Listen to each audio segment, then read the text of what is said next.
Everyone, welcome to my channel. Today in this video, I will discuss a detailed analysis of PYQs. Okay, so this video has four part. यहाँ पर मैं चार चीज़ें discuss करूँगा आज. First होगा हमारा सब्जेक्ट वाइज वेटेज. सी ये बहुत ज़्यादा इम्पोर्टेंट होता है कि हमें पता करना कि कौन से पोर्शन या कौन से सब्जेक्ट से कितना क्वेश्चंस हर बार क्वेश्चंस पेपर में आते हैं. ओके फिर हम क्या करेंगे, हम detailed analysis of PYQs and discussion of some topics ये सब करेंगे. ओके एंड फिर हम क्या करेंगे, यूज़ ऑफ एलिमिनेशन ट्रिक को हम कैसे अप्लाई कर सकते हैं. सी बहुत से ऐसे होंगे जिनको ये एलिमिनेशन ट्रिक पता होगा, लेकिन बहुत ऐसे भी होंगे जिनको ये ट्रिक पता नहीं है. सो ये बहुत इम्पोर्टेंट है कि हम इस ट्रिक को जानें और कैसे हम क्वेश्चंस में ये अप्लाई कर सकते हैं. और जब ये तीनों चीज़ें हमारा हो जाएगा, फिर हम देखेंगे कि क्या मेथड्स हमें फॉलो करना है. ओके प्रीलिम्स 2024 के लिए. ओके ये हमें देखना है. So first let's start with subject wise weightage. जैसे मैंने लास्ट क्लास में मैंने बताया था, लास्ट वीडियो में मैंने बताया था कि हमारा 6 ज्वेल्स ऑफ जीएस होता है. 6 jewels of GS: history, geography, polity, economy, science and tech. Okay और लास्ट में है हमारा करंट अफेयर्स. सो यहाँ पर हम देखेंगे नंबर ऑफ क्वेश्चंस एंड 2023 में कितना क्वेश्चंस आया है डिफरेंट सब्जेक्ट से. ओके सो फर्स्ट सी हिस्ट्री में मैंने दो पार्ट किया है. एक है हिस्ट्री, इंडियन हिस्ट्री, एंड दूसरा है असम हिस्ट्री. यहाँ पर मैंने जियोग्राफी एंड एनवायरनमेंट को इंक्लूड किया है, एंड यहाँ पर मैंने पॉलिटी एंड इंटरनेशनल रिलेशंस को भी इंक्लूड किया है. फिर हम इकोनॉमी देखेंगे, then science and tech, and then current affairs. Okay अगर हम हिस्ट्री में देखते हैं, हिस्ट्री में क्या हुआ है, 8 क्वेश्चन आया है हमारा इंडियन हिस्ट्री में, और यहाँ पर कि असम हिस्ट्री से कितना आया है, 10 क्वेश्चन आया है. ओके तो यहाँ पर कितना हो गया, 18 क्वेश्चन. ओके 2021 में आप सेम देख सकते हैं कि इंडियन हिस्ट्री का जो वेटेज है वो सेम ही रहा है, लेकिन यहाँ पर क्या हुआ, 2021 में 13 क्वेश्चंस आए थे असम हिस्ट्री से, ये कम के 10 हो गए. ओके फिर हम देखेंगे जियोग्राफी. सी जियोग्राफी क्या है, ये एक बहुत नेग्लेक्टेड सब्जेक्ट है. ये स्टूडेंट्स अच्छे से प्रिपेयर नहीं करते, लेकिन इसका बहुत ज़्यादा रोल है प्रीलिम्स पेपर में. बहुत से इंपॉर्टेंट क्वेश्चंस इससे आते हैं. सो इसके लिए आप देख सकते हैं कि 2023 में 13 क्वेश्चंस आए हैं जियोग्राफी से. ओके एंड 2021 में क्या 11 क्वेश्चंस आए हैं. सो कितना इंपॉर्टेंट है ये जियोग्राफी, ये आप देख सकते हैं. फिर आया है हमारा एनवायरनमेंट. एनवायरनमेंट में कितना 3 क्वेश्चंस 2023 में, एंड यहाँ पर क्या हुआ 9 क्वेश्चंस आए हैं. सो ये एक बहुत ज़्यादा डिफरेंस है. ओके फिर most important subject that is polity. Her bar polity से बहुत ज़्यादा क्वेश्चंस आते हैं. सो पॉलिटी में यहाँ पर कितना क्वेश्चंस आया, 15 क्वेश्चंस, एंड 2021 में कितना क्वेश्चन आया, 16 क्वेश्चंस. सो इसका वेटेज हर साल सेम ही रहता है. जैसे हिस्ट्री का हो, पॉलिटी का हो या इकोनॉमी का हो, इनका वेटेज ज़्यादा नहीं वेरी करता, मतलब ऐसे ही रहता है. ओके फिर हमारा वो यहाँ पर इंटरनेशनल इंस्टीट्यूशंस जैसे वर्ल्ड बैंक, IMF, इनमें से क्वेश्चंस आते हैं. 2023 में कितना हुआ, 3 आया है, एंड यहाँ पर मैंने इंक्लूड कर दिया है. ओके इकोनॉमी में बहुत कम क्वेश्चन आया है 2023 में. इकोनॉमी में सिर्फ 4 क्वेश्चंस आए हैं. अगर हम कंपेयर करें इससे, यहाँ पर 5 क्वेश्चंस आए हैं. ओके अब है science and technology. Science and technology में आप देख सकते हैं 6 क्वेश्चंस, एंड यहाँ पर क्या है 11 क्वेश्चंस. ये एक बहुत ज़्यादा डिफरेंस है. कैसे बहुत ज़्यादा डिफरेंस है एंड क्या डिफरेंस है इनमें, यहाँ पर मैं आपको बताता हूँ. 2021 में जो क्वेश्चंस आए वो मोस्टली फैक्चुअल क्वेश्चंस थे. ओके एंड यहाँ पर जो क्वेश्चंस आए ये बहुत कॉन्सेप्चुअल प्लस एनालिटिकल क्वेश्चंस थे. अंडरस्टैंड. सो क्वेश्चंस पर वेरी करता है कि कितना क्वेश्चंस आना है, एंड टाइप ऑफ क्वेश्चंस पर भी वेरी करता है. ओके और एक है हमारा क्या करंट अफेयर्स. करंट अफेयर्स में 2023 में कितना क्वेश्चंस आया है, 21 क्वेश्चंस, राइट, एंड यहाँ पर कितना है 19 questions. Now you can see that कितना क्वेश्चंस करंट अफेयर से हर साल पूछते हैं, कितना ज़्यादा क्वेश्चंस। एंड ये है हमारा मिसलेनियस जिस पर 11 क्वेश्चंस एंड यहाँ पर क्या हुआ 7 क्वेश्चंस। ओके, सो ये स्टैटिक का जो सब्जेक्ट है, जैसे हिस्ट्री हो गया, पॉलिटी हो गया, ज्योग्राफी हो गया, इनमें क्वेश्चंस ज़्यादा वेरी नहीं करता। हर साल सेम ही रहता है, एक दो का डिफरेंस होता है लेकिन सेम ही रहता है। ओके, ये हो गया हमारा सब्जेक्ट वाइज वेटेज। ये बहुत इम्पोर्टेंट है किसी भी एग्ज़ाम के सब्जेक्ट वाइज वेटेज को डिस्कस करना कि कौन से सब्जेक्ट से क्या क्वेश्चंस, कितने क्वेश्चंस आए हैं। इससे हमें पता चलता है कि कौन से सब्जेक्ट को हमें ज़्यादा प्रायोरिटी देना है। ओके, हम क्या कर सकते हैं यहाँ पर प्रायोरिटी बेसिस पर हम स्टडी कर सकते हैं। ओके, सो ये बहुत ज़्यादा इम्पोर्टेंट है। फिर मैं आपको एक चीज़ यहाँ पर दिखाना चाहता हूँ। 2021 में क्या हुआ था, अभी हमने देखा कि वेटेज जो भी है कम से कम ज़्यादा डिफरेंस नहीं था, सेम शायद 1 to 3 का डिफरेंस था क्वेश्चन। जैसे यहाँ पर मैंने देखा 13, यहाँ पर 10, यहाँ पर 5, यहाँ पर 4, ऐसे ही डिफरेंस था, 2-3 का डिफरेंस था, ज़्यादा डिफरेंस नहीं था। फिर भी 2021 में कट ऑफ कितना था 121 और 0.5 समथिंग ऐसा था, लेकिन 121 करके था ऐसा। एंड 2023 में कट ऑफ कितना था 74.5। यहाँ मैं बेस जनरल को लेके चल रहा हूँ। ओके, ये हुआ 121, ये हुआ 74.5। Now the question arises, why this difference, इतना डिफरेंस क्यों, राइट, क्यों इतना difference. So the simple question is, see 2021 में जो क्वेश्चंस थे एंड 2023 में जो क्वेश्चंस थे, इनमें काफ़ी डिफरेंस थे। क्वेश्चंस, टाइप ऑफ क्वेश्चंस में बहुत ज़्यादा डिफरेंस थे। कैसे, 2021 में क्या था, मॉडरेट नेचर के क्वेश्चंस था, यहाँ पर क्या था टफ नेचर के क्वेश्चंस था। ऐसा नहीं कि सब क्वेश्चंस टफ आए, कुछ नॉर्मल भी क्वेश्चंस आए जो हम आगे देखेंगे। यहाँ पर most of the questions were factual, लेकिन यहाँ पर क्या था एनालिटिकल प्लस फैक्चुअल। एनालिटिकल ज़्यादा क्वेश्चंस थे एंड फैक्चुअल कम क्वेश्चंस थे, प्लस लेंथी पेपर था। हम देखेंगे कि एक क्वेश्चन के अंदर कैसे 2-3 और क्वेश्चंस पूछा गया है। ओके, यहाँ पर क्या था मोस्टली 1 लाइनर क्वेश्चंस था। यहाँ पर मोस्टली क्या था 1 लाइनर क्वेश्चंस। एंड यहाँ पर क्या है 1 to 3 ऐसे करके क्वेश्चंस है। 3-4 क्वेश्चंस को एक साथ मिला के आपको पूछा गया है, हम आगे देखेंगे।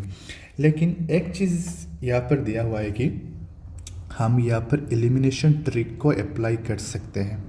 ओके, यहाँ पर एलिमिनेशन ट्रिक को हम बहुत अच्छे से अप्लाई कर सकते हैं। कैसे करते हैं ये हम आगे देखेंगे। See most questions are easy to solve. Okay, and here some questions from PYQs। हाँ, तो एक चीज़ मैं पहले बताना चाहता हूँ कि 2021 में से बहुत से ऐसे क्वेश्चंस जो डायरेक्टली पूछा गया है 2023 में, डायरेक्टली कोई चेंजेस नहीं। मैं आपको दिखाऊंगा कैसे। ये PYQs एक बहुत इंपॉर्टेंट रोल प्ले करता है। It's like a game changer, right, it's like a game changer. आप क्वेश्चंस के पैटर्न को देखिए कि कैसे क्वेश्चंस आए हैं, उस पैटर्न के हिसाब से आप अपने प्रिपरेशन करें, देखिए आपका हो जाएगा। ओके, फिर हम क्या करते हैं, फिर हम स्टार्ट करते हैं second part of this video, that is PYQ analysis. Okay, मैंने यहाँ पर कुछ क्वेश्चंस लिए, जैसे 35 और 40 क्वेश्चंस मैंने यहाँ पर डिस्कस किया है। अगर मैं पूरा पेपर डिस्कस करने लगता तो ये वीडियो काफ़ी लेंथी हो जाता। ओके, जितना मैंने डिस्कस किया है आप देखिए। पॉलिटी में जो क्वेश्चंस आए हैं वो स्टैटिक बेस्ड ज़्यादा थे एंड क्या था एनालिटिकल था। ओके, एंड लास्ट वीडियो में मैंने कहा था कि Laxmikanth is the one stop solution. Like Laxmikanth से डायरेक्टली क्वेश्चन पूछा गया है, इस पर डायरेक्टली कोई डिफरेंस नहीं है, सीधा बुक से पुट कर लिया है क्वेश्चन पेपर पर। लक्ष्मीकांत बहुत ज़्यादा इंपॉर्टेंट, इसको आपने अगर अच्छे से पढ़ लिया, आपका पॉलिटी 60 to 70% आपका क्या हो गया, ख़त्म हो गया सिलेबस के। सी ज्योग्राफी में हम देखेंगे इंडियन ज्योग्राफी से क्वेश्चन आया, फिजिकल ज्योग्राफी से भी क्वेश्चन आया, यहाँ पर रिवर से क्वेश्चंस आया, माउंटेन से क्वेश्चन आया, पासेस से क्वेश्चंस आए, एंड बहुत से ऐसा है कि मैप बेस्ड क्वेश्चंस थे, लोकेशन बेस्ड क्वेश्चंस थे, ये भी हम आगे देखेंगे। एंड हिस्ट्री में तो हर साल की तरह मोस्टली फैक्चुअल क्वेश्चंस ही थे। सो यहाँ पर कोई चेंजेस नहीं हुआ था। हाँ, कुछ क्वेश्चंस एनालिटिकल थे एंड प्लस लेंथी भी थे, ये हम देखेंगे कि इनको कैसे सॉल्व किया जाए। एंड साइंस एंड टेक, सी मैं पहले ही बोल चुका हूँ कि साइंस एंड टेक 2021 में फैक्चुअल था, वन लाइनर था। यहाँ पर आप टेंथ लेवल के साइंस एंड टेंथ लेवल के साइंस पढ़ के आप ये सॉल्व कर सकते थे। लेकिन 2022 में ऐसे बहुत क्वेश्चंस हैं जो सिर्फ करंट अफेयर्स पर बेस्ड हैं। मोस्ट ऑफ द क्वेश्चंस क्या है, करंट अफेयर्स पर बेस्ड थे। तो इससे हमें ये पता चलता है कि साइंस एंड टेक के जो एक पोर्शन है एमर्जिंग टेक्नोलॉजी को हम बहुत अच्छे से प्रिपेयर करना है हमको। एंड ये कहाँ से मिलेगा, करंट अफेयर्स से। ये एमर्जिंग टेक्नोलॉजी क्या है, ये आप लास्ट वीडियो में जाइए, आप देख सकते हैं। ओके, सो अब हम डिस्कस करते हैं प्रीवियस ईयर क्वेश्चंस को। पहले हम पॉलिटी को देखते हैं। ओके, पॉलिटी में हमारा क्या आया, which of the following fundamental rights are available only to citizens of India. ये चार ऑप्शंस है और ये दिया गया है। ओके, ये 2023 में पूछा गया है। नाउ यू सी 2021 में सेम क्वेश्चन यही क्वेश्चन आया था 2021 में। क्या आया था, which of the following fundamental rights are available only to citizens of India. अब आप खुद कंपेयर करें कि इन दोनों क्वेश्चन में से कोई भी डिफरेंस नहीं है, सीधा रिपीटेड क्वेश्चन, राइट, सीधा रिपीटेड क्वेश्चन आया है। ये क्या है, स्टैटिक बेस्ड है, फंडामेंटल राइट्स से आया है। ये लक्ष्मीकांत के फंडामेंटल राइट्स टॉपिक पर मेंशन है। ओके, लक्ष्मीकांत से सीधा क्वेश्चन पूछा है ये, राइट। अब हम एक चीज़ रिवाइज कर लेते हैं, क्या, fundamental rights available only to citizens, ऐसे कौन कौन से फंडामेंटल राइट्स हैं। ओके, एंड ऐसे कौन कौन से फंडामेंटल राइट्स हैं जो बोथ सिटीजन प्लस फॉरेनर्स को अवेलेबल हैं। ओके, यहाँ पर हम देखेंगे आर्टिकल 15, आर्टिकल 16, आर्टिकल 19, 29 एंड 30। ये जो फंडामेंटल राइट्स है ये सिर्फ क्या है, available to citizen. Okay, and ये जो राइट्स है आर्टिकल 14, आर्टिकल 20, 21, 21A, 22, 23, 24 एंड 25 से 28 तक, ये सब क्या है, ये सब फॉरेनर प्लस इंडियन सिटीजन दोनों के लिए अवेलेबल है। सो आप कहेंगे आर्टिकल 15 में क्या है। सी आर्टिकल 15 में क्या है, prohibition of discrimination on grounds of religion, race, caste, sex, place of birth. 16 में क्या है हमारा, equality of opportunity in matters of public employment. 19 में हमारा क्या है, राइट टू फ्रीडम। फ्रीडम के अंदर क्या क्या आते हैं, freedom of speech and expression, freedom of assembly, freedom of assembly आया है। यहाँ पर आपके पास फ्रीडम है कि आप यूनियन क्रिएट कर सकते हैं, आप कोऑपरेटिव सोसाइटीज़ क्रिएट कर सकते हैं, freedom of movement, freedom of residence, ये सब है। फिर इसके अंदर आपका 6 रीजनेबल रेस्ट्रिक्शंस भी है। सो ये आप खुद से लक्ष्मीकांत से पढ़ लेना, मैं सिर्फ एक ओवरव्यू दे रहा हूँ। ओके, ये एक रिविजन है। सो आर्टिकल 29 क्या कहता है, protection of language script of minorities. Article 30 क्या कहता है, right of minorities to establish and administer educational institutions. Okay, अब क्या हुआ, आर्टिकल 14 क्या कहता है, इक्वालिटी बिफोर लॉ, राइट। ये 25 to 28 क्या है हमारा, ये 25 है, right to freedom of religion. आपका रिलीजियस फ्रीडम को कौन प्रोटेक्ट करता है, 25 से 28 तक जो आर्टिकल्स है वो। 21 क्या है हमारा, right to life and personal liberty, elementary education, ये क्या है हमारा, ये है protection against arrest and detention 23 and 24। यहाँ पर क्या है, ट्रैफिकिंग को प्रोहिबिट करता है ये, एंड 24 को क्या करता है हमारा, चिल्ड्रन का जो एम्प्लॉयमेंट है उनको प्रोहिबिट करता है। ओके, सो ये है एक simple and basic understanding, right. अब हम ये क्वेश्चन को सॉल्व करते हैं। Now let's solve the question. Now let's solve the question. Right to equality of opportunity in matters of public employment, हमने अभी पढ़ा था। ये कहाँ पर अवेलेबल है, यहाँ पर अवेलेबल है 16। ये कौन सा है, ये है हमारा 16, ये है हमारा 16, राइट। इक्वालिटी बिफोर लॉ कौन सा है, 14 कहाँ पर था, 14 था यहाँ पर। Right to freedom of religion कहाँ पर था, यहाँ पर 25 to 28। Right to freedom under article 19 कहाँ पर था, आर्टिकल 19 इधर था। नाउ आप देखिए, आप ऑप्शंस को देखिए, चूज द करेक्ट आंसर। यहाँ पर क्वेश्चंस क्या दिया हुआ है, which of the following fundamental rights are available only to the citizens of India. सिर्फ सिटीजन्स को ये है, तो कौन कौन सा आंसर होगा, आर्टिकल 16 है 1, फिर क्या है, आर्टिकल 16 होगा, फिर right to freedom under article 19, 1 and 4 हमारा कहाँ है, बी। सो यहाँ पर आंसर कौन सा होगा, वी। ओके, सो ऐसे रिवाइज करेंगे और साथ में ये PYQs भी हम डिस्कस करेंगे। ओके, अभी हम देखेंगे नेक्स्ट क्वेश्चन, पॉलिटिकल। सी, ये भी क्वेश्चन सीधा पूछा गया है, ये भी क्वेश्चन सीधा पूछा गया है फंडामेंटल राइट्स से। सी, फंडामेंटल राइट्स एक बहुत इंपॉर्टेंट टॉपिक है। ये LPSC हो या UPSC हो, किसी भी कॉम्पिटिटिव एग्जाम्स हो, ये उनका फेवरेट टॉपिक है फंडामेंटल राइट्स। फंडामेंटल राइट्स से हर साल 2-3 क्वेश्चन आता है ये। सो हमें बहुत अच्छे से फंडामेंटल राइट्स को हमें प्रिपेयर करना है। अब हम देखेंगे रिट्स, राइट। हम देखेंगे writs. A writ issued by a court to some inferior authority to transfer the matter to it for its proper consideration is called। इसका आंसर क्या होगा, इसको समझने के लिए मैं फिर से हम एक रिवीजन कर लेते हैं।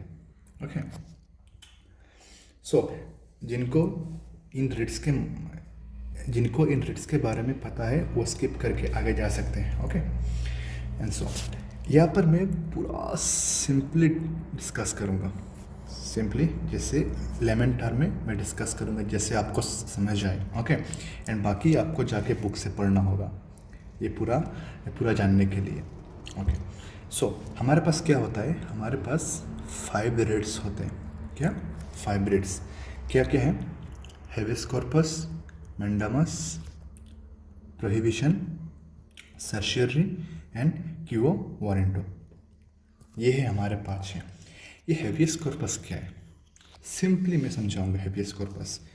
लेट्स एग्जांपल, पर्सन एक्स ने पर्सन वाई को क्या कर दिया, ये पर्सन नहीं, एक्स ने वाई को डिटेन कर लिया, राइट। एक्स ने वाई को डिटेन कर लिया है। अब supreme court habeas corpus issue करेगा, एक्स को पूछेगा कि तुमने जो वाई को डिटेन किया है ये किस बेसिस पर किया है। अगर तुमने इलीगली इसको डिसाइड किया है तो इमीडिएटली वाई को तुम रिलीज़ करो। सिंपल है, एक्स ने वाई को डिटेन किया, अगर एक्स ने इलीगली मतलब डिटेन किया तो supreme court habeas corpus issue करेगा एंड बोलेगा तुम इमीडिएटली वाई को रिलीज करो। यही है हेबियस कॉर्पस। ये एक्स कुड भी पब्लिक अथॉरिटी भी हो सकते हैं, ये प्राइवेट भी हो सकते हैं, प्राइवेट इंडिविजुअल्स भी हो सकते हैं, कोई भी हो सकते हैं। ओके, सो ये है हेबियस कॉर्पस। बाकी आपको ये देखना है लक्ष्मीकांत बुक में कि ये कहाँ अप्लाई नहीं होता है। अंडरस्टैंड, अगर डिटेंशन लॉफुल है तो ये हेबियस कॉर्पस अप्लाई नहीं होगा, तो आपको ये देखना है। फिर हम क्या करेंगे, फिर हम देखेंगे मैंडामस। ये क्या है, इसका मतलब है वी कमांड। पर्सन एक्स है, राइट, ये पब्लिक पब्लिक ऑफिशियल है, ये अपना ड्यूटी अच्छे से नहीं कर रहा है, राइट, ये अपना ड्यूटी अच्छे से नहीं कर रहा है, तो सुप्रीम कोर्ट या कोई भी कोर्ट क्या करेगा, एक्स को ये पूछेगा या एक्स के ऊपर मैंडामस इशू करेगा एंड बोलेगा कि तुम्हारा जो ऑफिस है तुम इसको अच्छे से करो, अच्छे से ड्यूटी करो। सिंपल है, पब्लिक ऑफिशियल्स के ऊपर मैंडामस यूज़ होता है उनको ड्यूटी करने के लिए। ओके, ये सिंपल है। नेक्स्ट क्या है, सी मैंडामस ये क्या है ना, ये प्राइवेट इंडिविजुअल्स के ऊपर ये अप्लाई नहीं होता है, ये सिर्फ पब्लिक इंडिविजुअल्स के ऊपर ही अप्लाई होता है।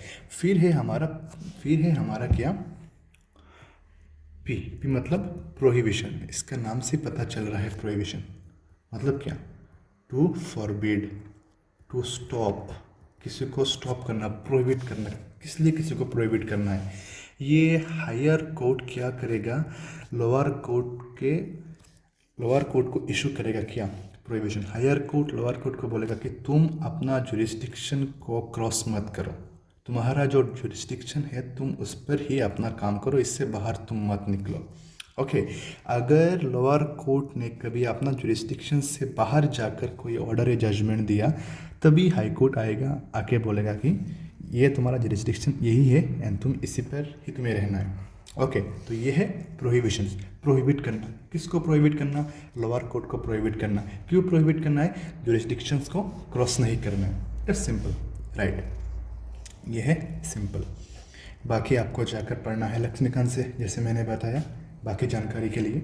फिर आया है हमारा क्या, सर्शियरी। ओके, सर्शियरी ये क्या होता है, ये भी हायर कोर्ट लोअर कोर्ट को इशू करता है।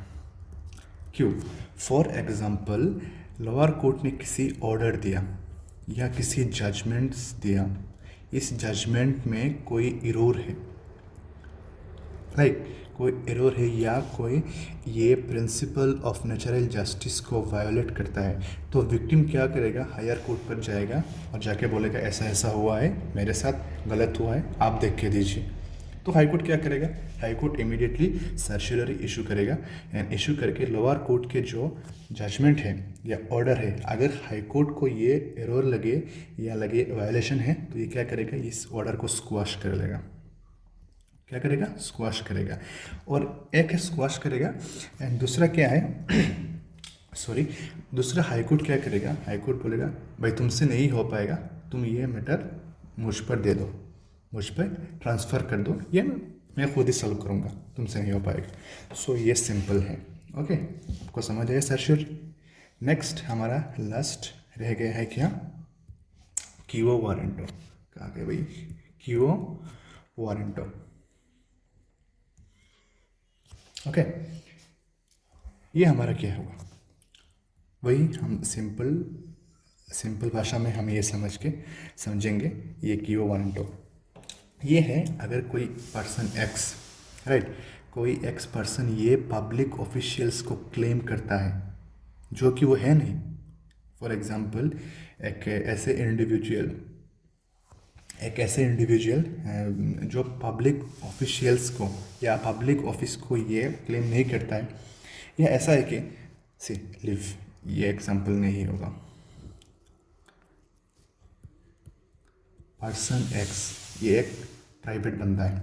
ओके, ये बोलता है कि पब्लिक ऑफिस जो है ये उसके अंडर में है। फॉर एग्जांपल ये उस पर काम करता है, ये उसके अंडर में, ये उसके अथॉरिटी को संभालता है। ओके, तो यहाँ पर सुप्रीम कोर्ट पूछेगा, अरे भाई, पर्सन एक्स को पूछेगा, अरे भाई तुमने जो ये पब्लिक ऑफिस को अपना बनाया है, अपना बना के जो क्लेम कर रहे हो, ये तुम कहाँ से कर रहे हो, ये क्लेम तुम कहाँ से कर रहे हो, राइट, तुम तो प्राइवेट बंदा हो, तुम ये पब्लिक ऑफिशियल्स को तुम कैसे अपना क्लेम कर रहे हो। तो जब ये क्विओ वारंटो इशू करेगा तब ये पता चलेगा। तो ये सिंपल है, बाकी तो मैंने जैसे बोला कि आपको बुक में जाकर आपको क्लियर करना होगा। सो ऐसे ही होता है हमारा 5 मिनट्स। अब हम देखेंगे कि नेक्स्ट क्वेश्चंस सी, फिर से फंडामेंटल राइट से ये क्वेश्चन आया है। कहाँ से आया, फिर से ये फंडामेंटल राइट से क्वेश्चंस आया है। सी, ये है 2021 के क्वेश्चंस एंड ये है 2023 के questions. Equal opportunity in matters of public employment is guaranteed under कौन? Under article 16। हमें पता है, हमने ऊपर ये डिस्कस किया था। सीधे क्वेश्चंस फिर से रिपीट हुए, सीधे क्वेश्चंस फिर से क्या हुआ, रिपीट हुआ। आर्टिकल 16 2023 में क्या हुआ, फिर से आया है। ये देखिए, which of the following articles of the Indian Constitution enables the state to make provisions for the reservations in public employment in favor of backward? Answer कौन सा होगा? 16 क्लॉज 4। सो जब हम PYQ सॉल्व करते हैं या जब हम प्रिपरेशंस करते हैं PYQ को पढ़ के जान के, तो हम क्या करते हैं, जब हम 2021 के PYQ सॉल्व कर रहे होते तो हम यहाँ पर क्या करते हैं, हम आर्टिकल 16 को अच्छे से पढ़ते हैं। आर्टिकल 16 में से कितना क्लॉज है, क्लॉज 1 क्या कहता है, 2 क्या कहता है, 3 क्या कहता है, 4 क्या कहता है, इसको हम अच्छे से पढ़ेंगे, राइट। फिर जाके हम क्या करेंगे, हम ये देखेंगे कि ये कैसे क्वेश्चंस रिपीट हुआ है। अंडरस्टैंड? सो क्या होता है, सो अभी हमने देखा कि कैसे 2021 से क्वेश्चन सीधा पूछा गया है 2023 में। रिपीटेड क्वेश्चंस कहाँ से? फंडामेंटल राइट से। ओके, ऐसे क्वेश्चंस को एनालाइज करते, PYQs को हम क्यों बोलते हैं कि PYQs को पढ़ना है, PYQs को देखना है, इसलिए हम क्वेश्चंस के पैटर्न को जान सके। APSC के या UPSC के कौन से फेवरेट टॉपिक है, हर साल उनका फेवरेट टॉपिक कौन रहेगा या क्वेश्चंस कहाँ से आने वाले हैं, ये हम गेस कर सकते हैं। ये हम गेस वर्क कहाँ से करें?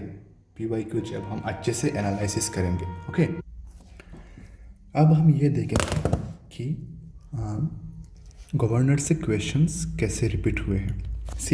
2021 में गवर्नर से क्वेश्चन आया है। सो जब भी क्वेश्चन आ गया है, दैट मीन्स ये टॉपिक हमारे लिए क्या हो जाता है, ये टॉपिक हमारे लिए इम्पोर्टेंट हो जाता है। इस टॉपिक को हम अच्छे से प्रिपेयर करेंगे, अच्छे से देखेंगे। सो अब आप बोलेंगे कैसे? यहाँ पर क्या है, which of the following article empowers the governor to appoint the chairman and other members of a state public service commission. यहाँ पर गवर्नर मेंशन है। आंसर क्या होगा? आर्टिकल 316, जो कि सीधा लक्ष्मीकांत में प्रेजेंट है। लक्ष्मीकांत, अब लक्ष्मीकांत पढ़ ले, काम हो जाएगा, नो प्रॉब्लम। अब देखें, जब भी हम ये देख लेंगे कि गवर्नर से क्वेश्चंस आया है, हम क्या करते, जल्दी जल्दी से हम गवर्नर को अच्छे से पढ़ लेते। टर्म्स क्या है, गवर्नर के अपॉइंट कैसे होते हैं, रिमूवल कैसे होते हैं, फिर क्या है हमारा फंक्शंस क्या है, उनका ऑर्डिनेंस मेकिंग पावर क्या होता है, ये सब हम पढ़ लेते हैं गवर्नर का। ओके, फिर अब ये देखिए 2023 में इस बार क्वेश्चन क्या आया, इस बार क्वेश्चन आया, which of the following is a not a correct option about the governor's power to make ordinance. Governor से क्वेश्चंस आ गया है एंड हमने तो ये टॉपिक पढ़ लिया था गवर्नर का, ऑर्डिनेंस हमें पता है, तो ये क्वेश्चंस हमारे लिए इजी हो जाते हैं। ऐसे ही तो क्वेश्चन सॉल्व करते हैं ना, ऐसे ही क्वेश्चंस के पैटर्न जानते हैं कि कौन फेवरेट टॉपिक है एंड कैसे सॉल्व करना है। अब हम ये ऑर्डिनेंस जिन जिन को नहीं पता है, ये हम 2 मिनट में ये ऑर्डिनेंस को डिस्कस कर लेते हैं। ओके,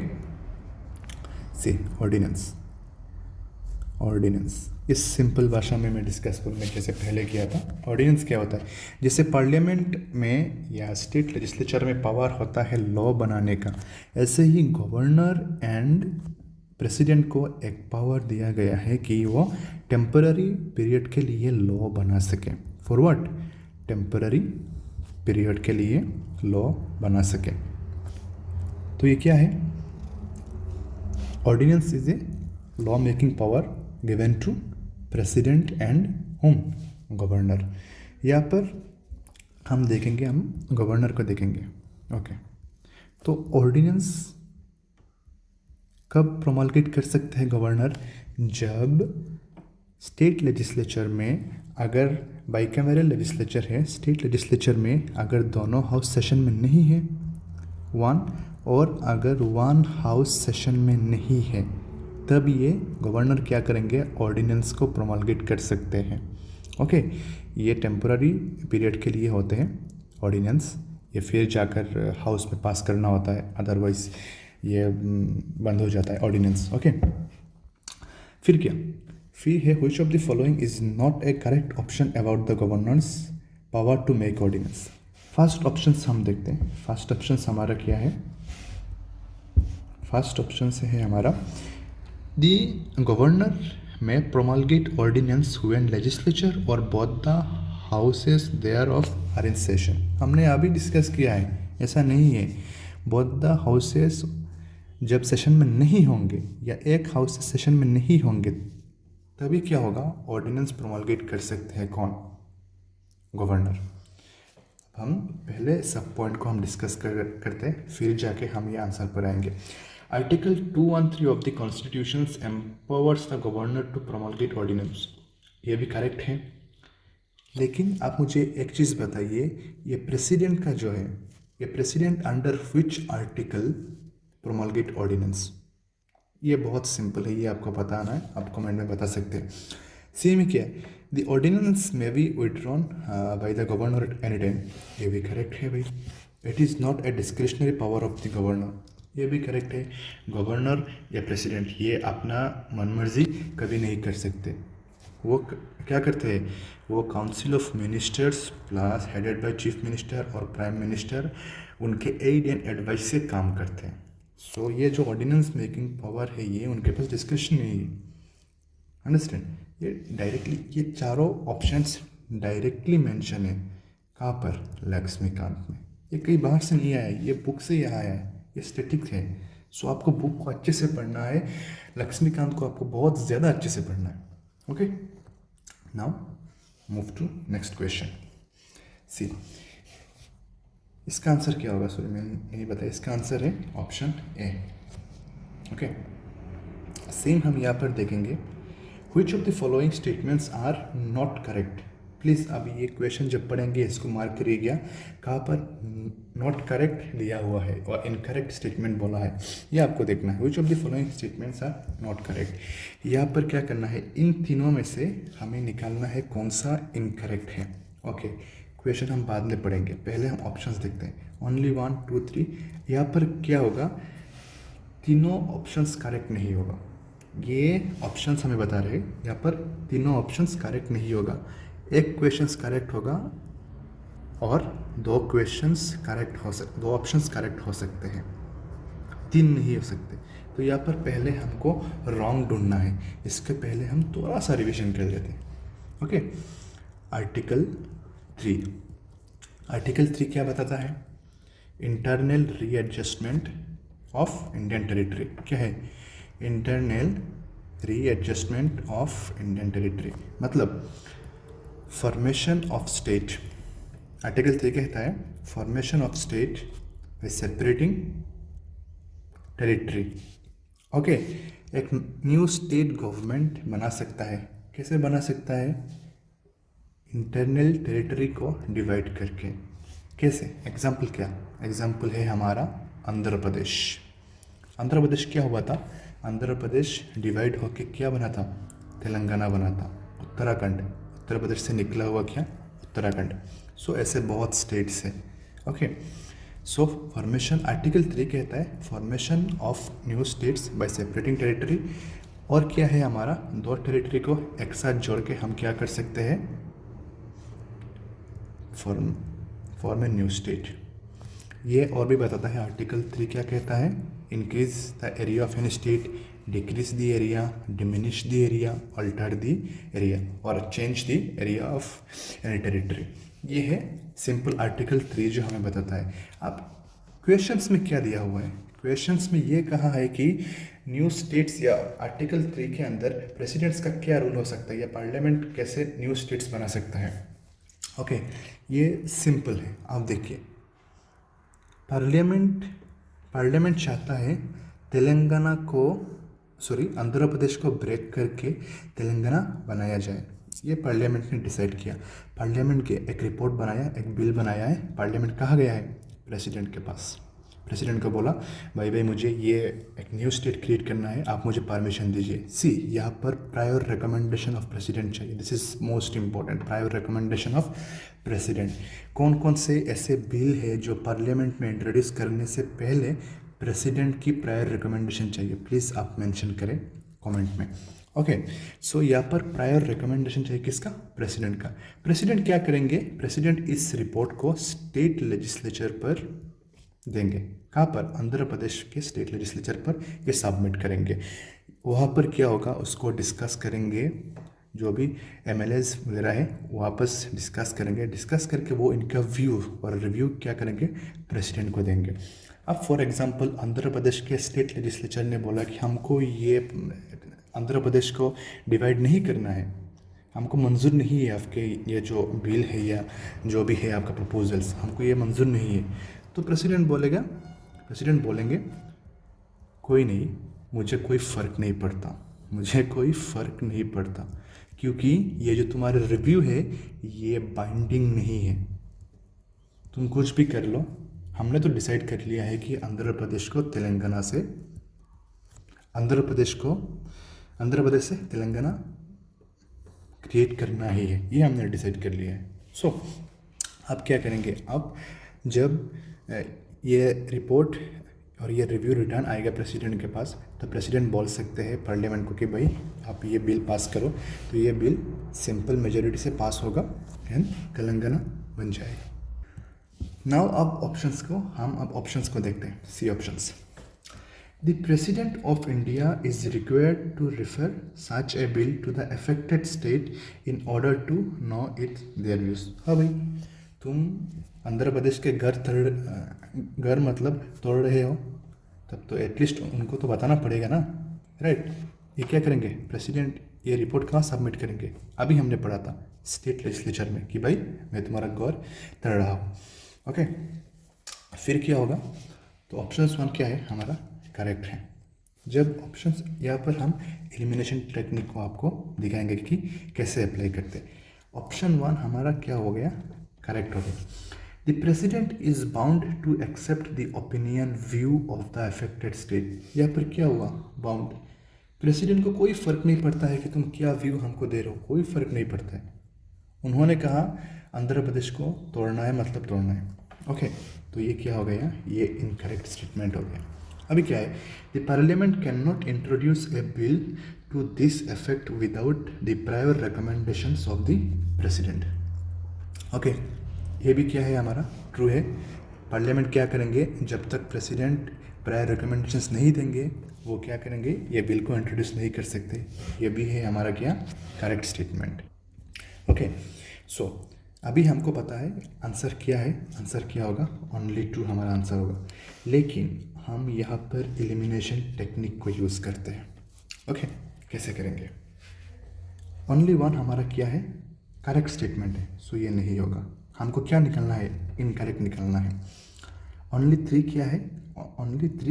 जब यहाँ पर होगा ये भी कैंसिल हो जाएगा, क्योंकि ये जो 1 है ये तो करेक्ट स्टेटमेंट है, ये आंसर नहीं होगा। हम इसको भी एलिमिनेट कर ले। आप बचा कि ओनली 2 एंड 3 हमको क्या है?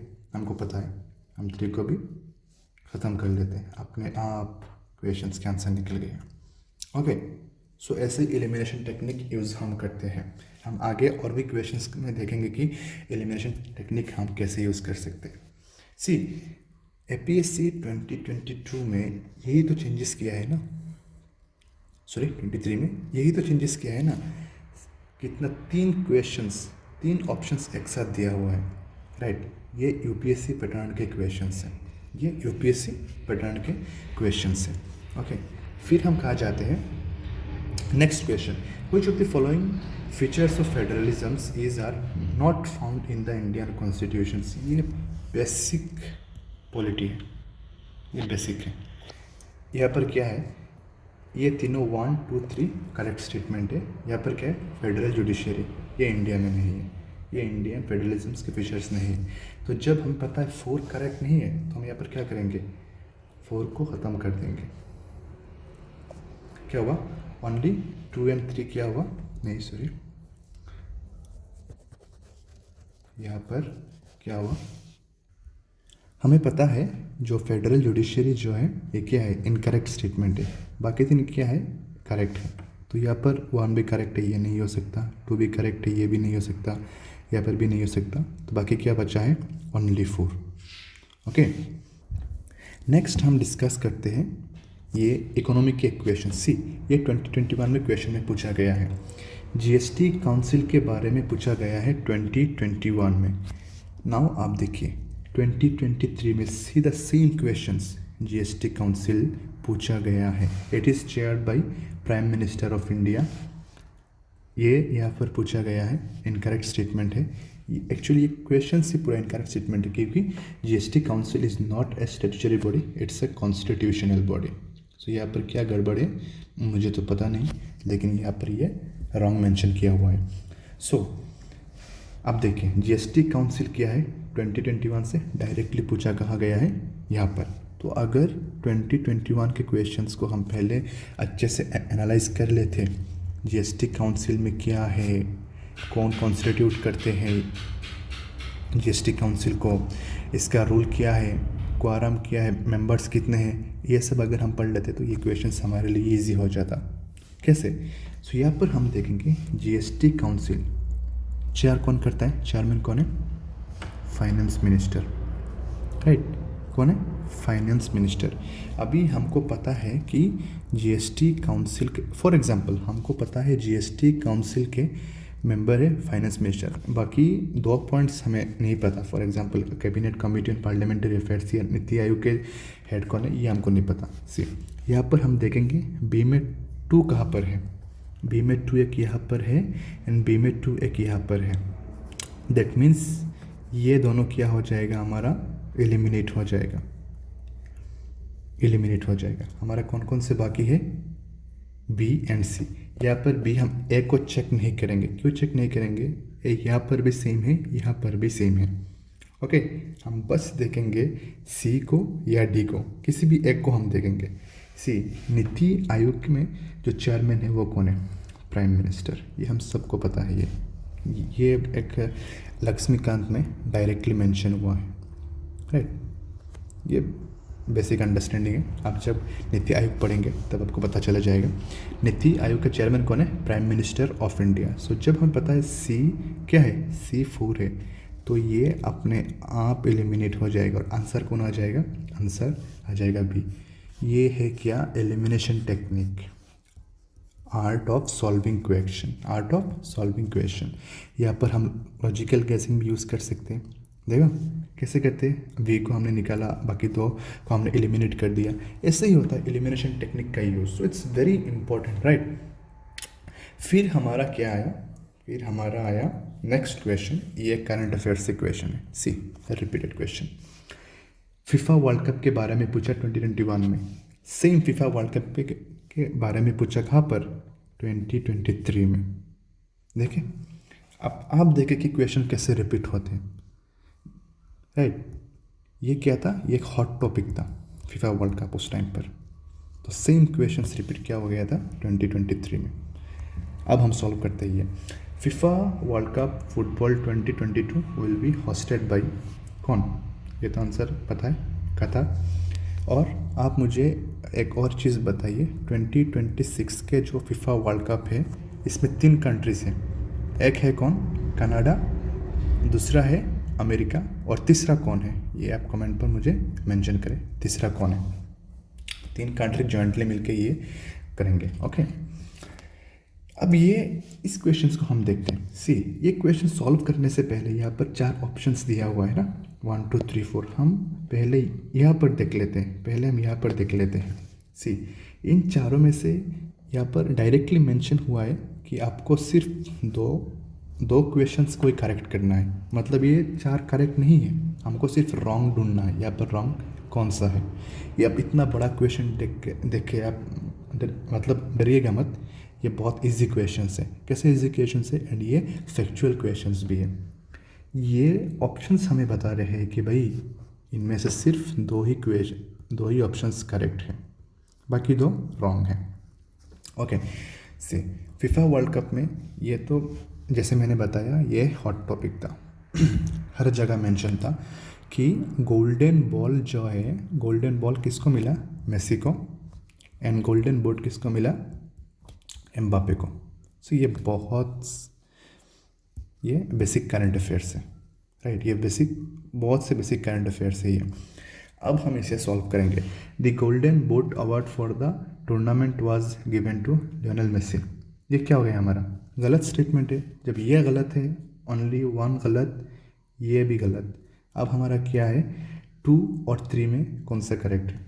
सी, यहाँ पर क्या हुआ, ओनली 2 यहाँ पर भी है, यहाँ पर भी, that means statement 2 is correct.